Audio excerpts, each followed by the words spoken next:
투자자 입장에서 빠르고 정확한 시황을 전달드릴 최경진의 퀵시황입니다. 최근 최경진의 퀵시황을 보시고 댓글을 많이 달아주시고 계세요. 어떤 댓글인가요? 네, 음질에 대한 개선이 필요할 것 같다라는 댓글들인데요. 저희가 영업점에서 시장이 마치면 바로 촬영을 해야 되기 때문에 스튜디오와 같은 음질을 들려드리긴 조금 힘들 것 같습니다. 하지만 지금 다각도로 음질 개선을 위한 노력을 하고 있으니 조금만 기다려주시면 감사하겠습니다. 오늘도 바로 시장에 대한 질문 드리도록 하겠습니다. 다우와 S&P는 하락을 했는데 혹시 나스닥만 오른 이유가 무엇일까요? 미국의 금리가 1.3%까지 올랐는데요. 시장 하락이 금리 때문이 아니라는 거죠. 유가가 빠지면서 유럽 시장도 하락했고요. 관련 산업들이 빠졌으니까 그쪽 지수들은 빠졌는데 금리 때문에 하락한 게 아니니까 나스닥 쪽으로는 매수가 들어온 것 같습니다. 지난주 금요일 날 유가 하락에 대해서 말씀을 드렸는데 오늘은 통화량하고 물가에 대해서 조금 설명을 드려야 될 것 같습니다. 지금 현재 오늘 제가 확인한 그 연준의 자산은 7조 6,900억 달러입니다. 코로나 이전에 4조 1,000억 달러 정도 됐던 게 지금 현재 그 정도 증가했고요. 그리고 1조 9천억 달러 부양책이 또 집행돼야 되니까 이제 조금 있으면 5조 달러가 넘어가는 거죠. 그러면은 지금 통화량이 2배가 넘어가는 건데요. 통화량이 2배가 넘어가면 당연히 화폐 가치는 반토막이 나겠죠. 예. 그러면 고정자산이라고 해서 부동산이나 주식 같은 자산의 가치가 올라가게 되는데요. 코로나 이전 대비해서 다우존스는 10% 정도 올랐고 S&P 500은 20%, 나스닥은 30%, 우리나라 코스피 지수는 한 40% 정도 올랐습니다. 그럼 통화량의 증가한 양에 비해서 이 주가가 지금 현재 비싸다고 얘기할 수 있을까? 좀 생각해 볼 문제인데요. 통화량은 발행량이 이렇게 증가한다고 해가지고 이거를 다 잡는 게 아니고 이게 또 통화 승수 효과라고 하는 게 있어가지고 이 실제 유통되는 양은 이보다 훨씬 많이 증가하게 되는데요. 뭐 그런 어려운 얘기들 다 빼고 이렇게 많은 돈이 풀렸으니까 당연히 고정자산 가치는 올라야 되고 미국 경제 성장률도 이제 8%가 나온다고 하니까 앞으로 진행될 물가가 뭐 4%라는 얘기가 있는데 그게 나온다고 해서 지금 그 물가가 높다고 겁을 먹을 건 아니라는 거죠. 근데 앞으로 이제 부양책이 진행된다라고 하면은 그 앞서 언급했던 물가가 더 상승할 수 있는 거 아닌지 궁금합니다. 지난 시간에 제가 말씀드렸지만 이 많은 돈이 미국 시장에 풀리면 제가 미국이 망할 수 있다고 말씀드렸는데 물가가 폭등할 수 있어요. 그때 코로나 직전에 미국 국채 금리는 0.5%였는데 물가 연동 국채는 그때 이미 1.6%였습니다. 물가를 반영하기 시작했다라는 거죠. 그때부터. 근데 최근에 이 돈이 미국 시장에 풀리는 게 아니고 어디로 향하고 있다라는 그런 움직임이 보이는데요. 중국의 수출이 갑자기 60% 폭증했죠. 거기다가 중국 기업들 중에 미국 시장에 상장되어 있는 기업들을 다 많이 퇴출시켰어요. 네. 그리고 중국의 외국인 직접 투자 비율이 갑자기 급증했고요. 최근에는 중국이 홍콩의 채권 시장을 개방하겠다 이런 얘기를 했습니다. 돈이 많이 들어오니까 이 돈을 지금 다른 쪽으로 방향을 틀어야 된다는 얘기죠. 네. 근데 어떻게 보면 지금 미국 시장에 돈이 풀리고 있는데 그 돈들이 중국으로 향하고 있다는 거죠. 그리고 유가가 빠지는 거에 대해서 제가 잘 모르겠다고 말씀을 드렸는데 2016년도에 옐런 지금 현재 재무장관이 연준 의장으로 있을 때 그 사람이 그런 얘기를 했습니다. 지금 필립스 곡선이 안 맞다. 예. 실업률이 떨어지면 물가가 올라야 되는데 실업률이 이렇게 낮아져 있는 상태에서 물가가 오르지 않는다. 라고 하면서 금리를 올리기 시작했습니다. 그래서 금리를 올리니까 그때부터 물가가 상승하기 시작했어요. 예. 그런 맥락과 비슷한데 유가 하락도 현재 유가 하락의 이유는 모르지만 유가가 빠지면 물가가 떨어지거든요. 물가가 떨어지면 지금 방금 말씀하신 대로 물가가 급등할 수 있다. 그런 우려가 완화되는 거죠.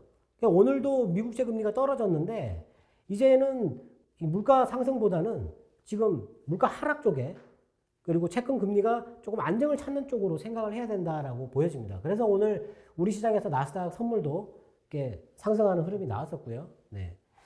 이게 뭐 물가 통화량이 증가했는데 물가는 이제 조금 안정을 찾을 것 같고 그렇다 그러면 고정자산 이 가치들이 더 올라야 된다라는 거죠. 지금 현재 지수의 상승률 가지고는 지금 통화량이 2배나 뛰었는데 이게 비싸다고 과연 얘기할 수 있는가? 많은 전문가들이 지금 현재 풀려있는 이런 그 통화량을 가지고 과거의 어떤 특정 시점과 자꾸 비교를 하려고 하는데요.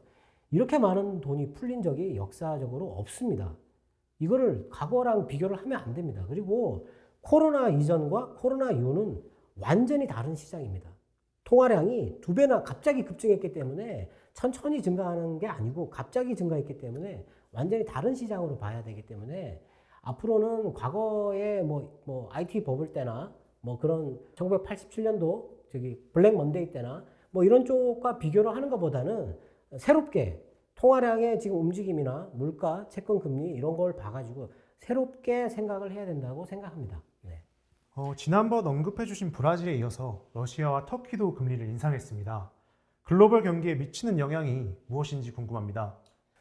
말씀드린 대로 신흥국 시장들이 이제 금리를 올리고 있습니다. 그리고 터키 같은 경우는 에르도안 대통령이 지금 경기 부양을 위해서 금리를 낮추라고 계속 압력을 넣었는데 중앙은행장이 금리를 올려버렸어요.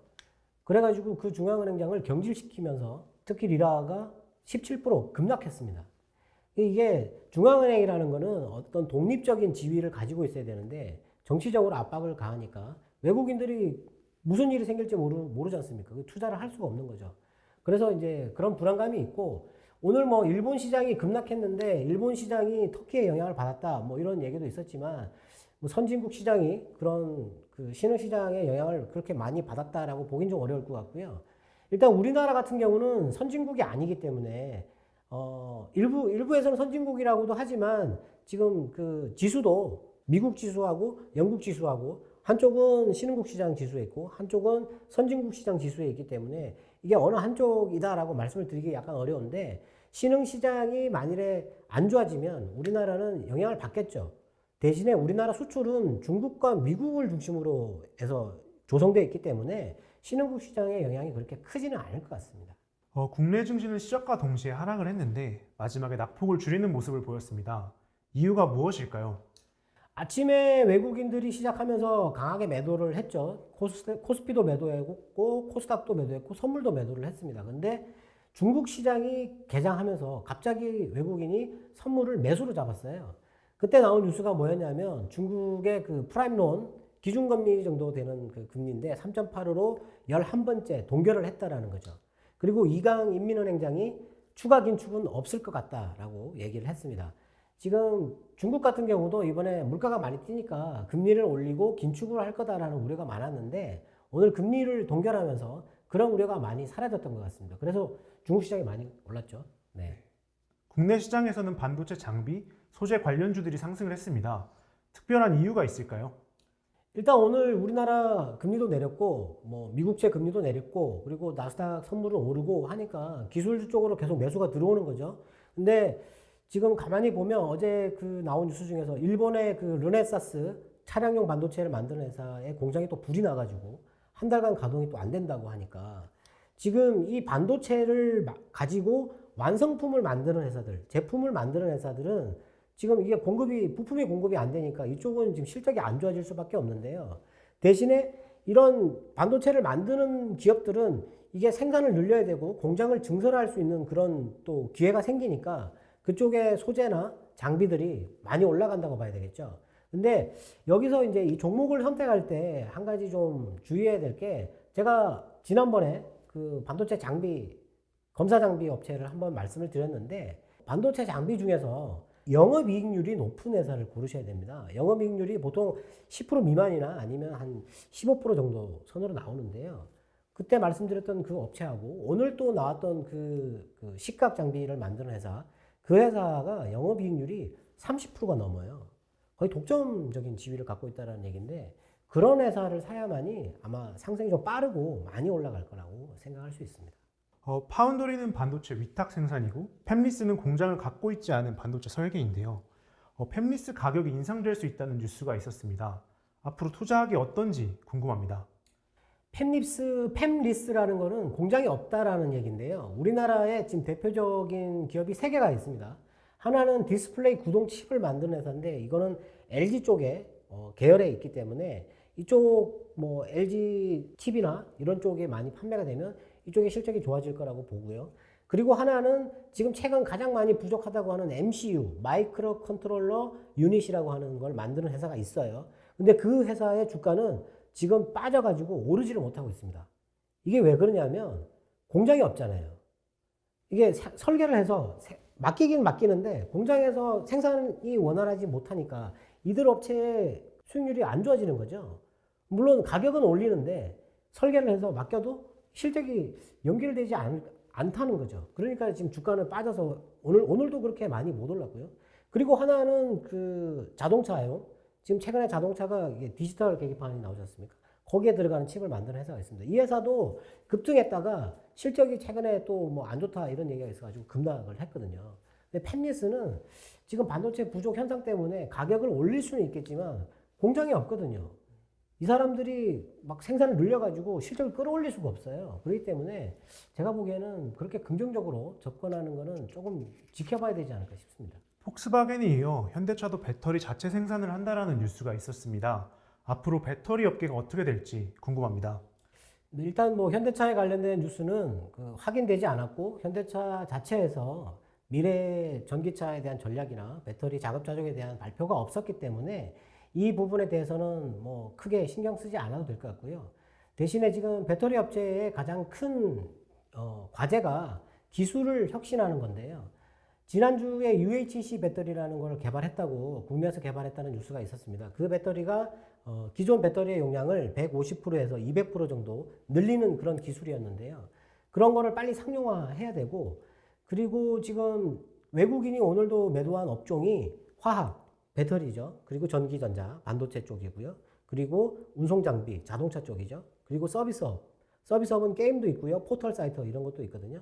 이런 쪽을 매도하고 있다는 얘기는 5월 달에 공매도가 있기 때문에 대형주 위주로 나오니까 그쪽에 대해서 지금 아직은 경계를 하고 있는 것 같습니다. 그래서 기술주를 사더라도 장비나 소재, 코스닥 쪽을 매수를 하는 게 아마 그런 이유인 것 같네요.